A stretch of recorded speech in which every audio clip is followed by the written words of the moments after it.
guys.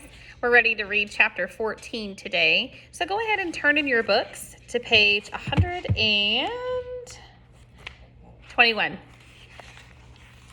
Mistakes. Small mistakes would turn into disasters. Funny little mistakes could snowball us, so that while you were still smiling at the humor, you would find yourself looking at death. In the city, if you made a mistake, usually there was a way to rectify it. Make it all right. If he fell on his bike and sprained his leg, he would just wait until it healed. If he forgot something at the store, he would just find another food in the refrigerator. Now it was different, and also quick, and also incredibly quick. If he sprained his leg here, he might starve before he could get around again. If he missed while he was hunting, or if the fish moved away, he might starve. If he got sick, really sick, and he could not move, he might not starve. Mistakes. Early in the new time, he had learned the most important thing, the truly vital knowledge that drives all creatures in the forest. Food is all. Food was simply everywhere. All things in the woods, from the insects to fish to bears, were always looking for food. It was the great single driving influence in nature. To eat. All must eat. But the way he learned it almost killed him. The second new night, his stomach full of fish and the fire smoldering in the shelter, he had been sound asleep when something he thought later might be a smell had awakened him. Near the fire, completely unafraid of the smoking coals, completely unafraid of Brian, a skunk was digging where he had buried the eggs. There was a sliver of moon in the faint pearl light, and he could see the bushy tail and the white stripes down the back, and he had nearly smiled. He did not know that a skunk had found the eggs. Some smell, perhaps a tiny fragment of shell, had left a smell. But it looked almost cute, the little head down and its little tail up, digging and kicking at the sand. But those were his eggs, not the skunk's, and half the smile had been quickly replaced with fear that he would lose his food, and he had grabbed a handful of sand and had thrown it at the skunk. "Get out of here!" He was going to say more silly human words, but in less than half a second the skunk's tail had snapped up and curved his tail over his rear end and sprayed Brian with a direct shot to his face from less than 4 feet away. In the tiny confines of the shelter, the effects were devastating. The thick, sulfurous, rotten odor filled the room, a heavy, ugly, and stinking. The corrosive spray hit his face and seared into his lungs and his eyes, blinding him. He screamed and he threw himself sideways, taking the entire wall off his shelter. Screaming and clawing out of the shelter, he fell, ran to the shore of the lake, stumbling and tripling as scrambled into the water and slammed his head back and forth trying to wash his eyes, slashing at the water to clear them. 100 funny cartoons he had seen about skunk. Cute cartoons about the smell of skunks, cartoons to make you laugh and joke about. But when the spray hit his face, there was nothing funny about it at all. He was completely blind for almost 2 hours, a lifetime. He thought he might be permanently blind, or at least impaired, and that would have been the end. It was as if the pain in his eyes lasted for days, bothered him for 2 weeks, and the smell in his shelter, in the clothes, and in his hair was still there almost a month and a half later. He nearly smiled. Mistakes. Food had to be protected. While he was at the lake trying to clear his eyes when the skunk went ahead and dug into the rest of the turtle eggs and ate every one of them, licked all the shells clean, and couldn't have cared less that Brian was thrashing around the water like a dying carp. The skunk had found food and was taking it, and Brian was paying for a lesson. Protect food and have a good shelter. Not just a shelter to keep the wind and the rain out, but a shelter to protect, a shelter to make him safe. The day after the skunk, he set out to making a good place to live.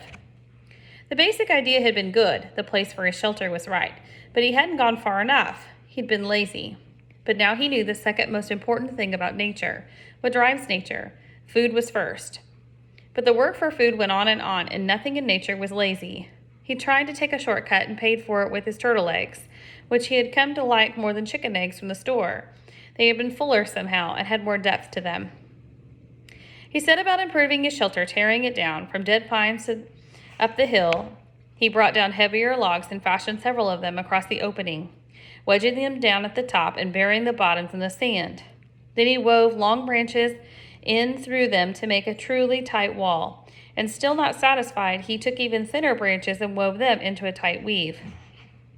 When he was at last finished, he could not find a place to put his fist through. It was all held together like a very stiff woven basket. He judged the door opening to be the weakest spot. Here, he took special time to weave a door of willows in a tight mesh that no matter how a skunk tried, or a porcupine, he thought, looking down at the marks in his legs, it could not possibly get through. He had no hinges, but arranged them some cut off limbs at the top. Right away, he had a method to hook the door in place. Where he was in, the door was hung, he felt relatively safe. A bear or something big could still get in by tearing at him, but nothing small could bother him. And the weave of the structure still allowed the smoke to filter up through the top and out. All in all, it took him 3 days to make the shelter, stopping to shoot fish and eat.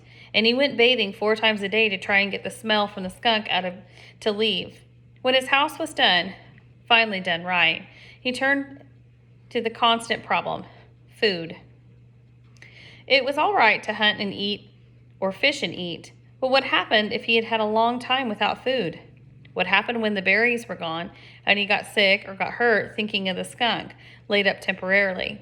He needed a way to store food, a place to store it. He needed food to store. Mistakes. He tried to learn from the mistakes. He couldn't bury food again. Couldn't leave it in the shelter because something like a bear could get in right away. He had to be high, somehow high and safe. Above the door in the shelter, up on the rock face, about 10 feet, there was a small ledge that could make a natural storage place, unreachable to animals, except that it was also unreachable to him as well. A ladder, of course. He needed a ladder. But he had no way to fashion one, nothing to hold the steps on that stopped him until he found a dead pine with many small branches still sticking out.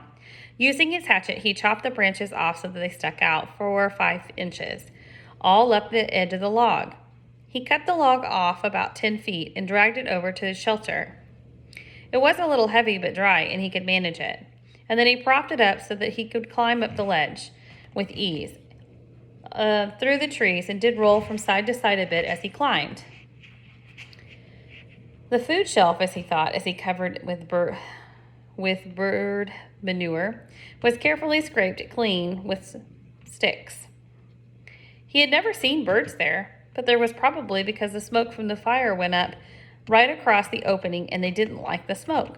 Still, he had learned, and he took time to weave a long, snug door for the small opening with green willows, cutting it so that it jammed it tightly. And then he finished and stood back and looked at his work. The shelter below, the food shelf now, allowed a small bit of pride to come. Not bad, he thought. Not bad for somebody who just used to have trouble greasing the bearings of his bicycle. Not bad at all. Mistakes. He had made a good shelter and a food shelf, but he had no food except for fish and the last of the berries. And the fish, as good as they had tasted, were not something he could store. His mother had left some salmon out by mistake one time when they went out on an overnight trip to Cape Hepster to visit some relatives, and when they got back, the smell filled the whole house. There was no way to store fish. At last he thought there was no way to store them dead. But as he looked at the weave of his structure, he thought came to him as he moved down into the water. He had been putting the waste from the fish back into the water, and the food had attracted hundreds of new ones. I wonder... They seemed to come easily to the food, at least to the small ones. He had no trouble now shooting them, and had even speared one with his old fish spear now, and knew to aim low. He could dangle something with his fingers, and they might come right up to it. It might be possible, he thought, it might be possible to trap them, make some kind of pool. To his right, at the base of the rock bluff, there were piles of smaller rocks that had fallen from the smaller chunk splinters and hunks from double fist size, as large as his head. He spent an afternoon carrying rocks to the beach, making what amounted to a large pin for holding live fish. 2 rock arms that stuck out 15 feet into the lake and curved together at the end. Where the arms came together, he left an opening about 2 feet across, and then sat out on the shore and waited. When he had first started dropping the rocks, all of the fish had darted away.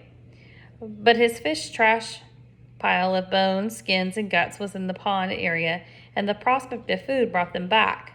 Soon, under an hour, there were 30 or 40 small fish in the enclosure, and Brian made a gate by weaving small willows together into a fine mesh and closed them.